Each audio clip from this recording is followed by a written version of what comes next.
আজকের রেসিপি ডাল মাখনি। ডাল মাখনি করার জন্য আমি এখানে সোনা মুগ ডাল ভিজিয়ে সেদ্ধ করে নিয়েছি। ডালটা 4 থেকে 5 ঘন্টা আগে ভিজিয়ে রেখেছিলাম। এবার প্রেশার কুকারে সেদ্ধ করে নিচ্ছি। ডালটা কিন্তু খুব সুন্দর করে সেদ্ধ করে নিতে হবে।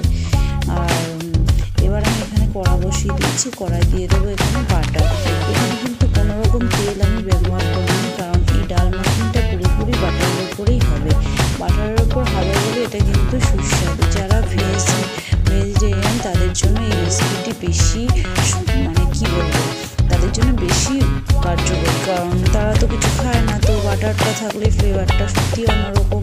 নর্মালি তেল দিলে কিন্তু এই ফ্লেভারটা কখনোই আসবে না।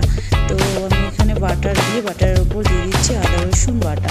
এখানে আমি কোনো রকম পেঁয়াজ বাটা ব্যবহার করিনি, পেঁয়াজ লাগবেও না। এখানে বেশি লাগবে টমেটো পিউরি। তো টমেটো পিউরি আমি একটা ছোটো বাটি 1 বাটি টমেটো পিউরি দিয়ে নিচ্ছি। আমি এখানে ডাল মাখনি ডাল সিদ্ধ করেছি 350 গ্রাম। 350 গ্রাম এখানে 1 বাটি ডাল মাখনি 50 গ্রাম বাটার। তো 50 গ্রাম বাটার এখানে আমি ব্যবহার করছি। এখানে লাগবে আমার পুরোপুরি 100 গ্রাম বাটার। তো এবার ভালো করে নেড়ে চেড়ে নিয়ে সামান্য নুন দিয়ে এখানে দিয়ে দিচ্ছি কসুরি মেথির গুঁড়ো। তো কসুরি মেথি পাতার গুঁড়ো দিতে হবে। এখানে কিন্তু পাতাটা দিলে কোনো রকমই হবে না।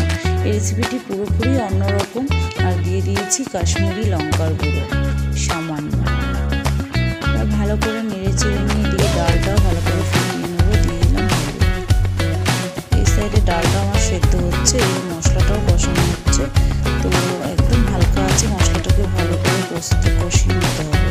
কারণ এখানে আদা রসুন বাটা দিয়েছি যেহেতু, আর কাঁচা লঙ্কা বাটাও এর সঙ্গে আমি দিয়ে দিয়েছি।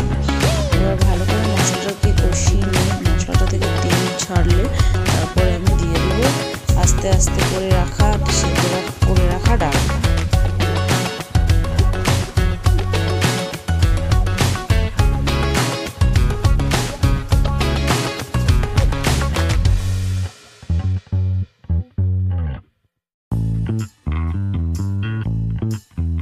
এই যে সেদ্ধ করছিলাম ডালটা প্রায় সেদ্ধ ভালো মতোই হয়ে গেছে। আমি ভালো করে একটু ফুটিয়ে নেড়ে নিচ্ছি।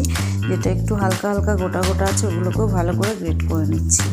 তো এবারে ভালো করে সেদ্ধ হয়ে যাওয়ার পরে আমি কড়াই যে মশলাটা কষিয়ে রেখেছি সেটা তো তোমাদেরকে বললাম যে কী দিয়ে মশলাটা কষিয়েছি। তো এবারে আস্তে আস্তে আমি মশলাটাকে ভালো করে এদিকে ভেজেও নিয়েছি, আবার এদিকে এটা আমার কমপ্লিটও হয়ে গেল ডালটা। এবার ডালটা আমি ওর মধ্যে মশলাটা কষিয়ে কড়াই রেখেছি তার ভিতরে দিয়ে দেবো আস্তে আস্তে। তো এটা কিন্তু একটা ভালো ভেজিটেরিয়ান যারা খায় তাদের জন্য রেসিপিটি ডাল মাখনি। যারা খাও তারা নিশ্চয়ই জানো যে ডাল মাখনি খাবারটা ঠিক কতটাই টেস্টি। এটা কিন্তু অনেকেই মনে করবে যে তরকা, কিন্তু এটা নয়, এটা কিন্তু অন্য। দেখো এখানে আমার মশলাটা পুরো কষানো হয়ে গেছে, পুরো তেল ছেড়ে দিয়েছে। এবার কিন্তু মশলাটা আমার পুরোপুরি রেডি হয়ে গেছে।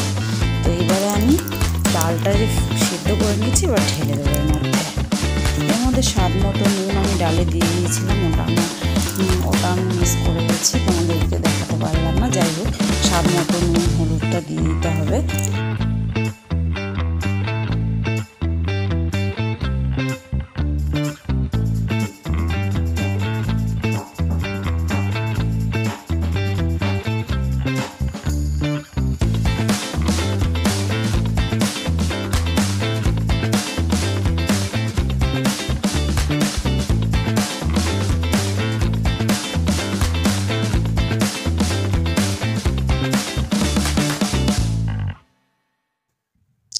তো ডালটা এবারে দিয়ে দিয়েছি। ডালটা দিয়ে দেওয়ার পরে ভালো করে নেড়ে চেড়ে আমি কিন্তু সাইডে আরও একটা মশলা বানিয়ে নেব, যে মশলাটা এখনও কমপ্লিট বানানো হয়নি। তো এবারে সাইডে মশলাটা বানানোর জন্য মশলাটা আমি বাটিতে করেই করে নেবো, কারণ একটু রসুন ভাজা করে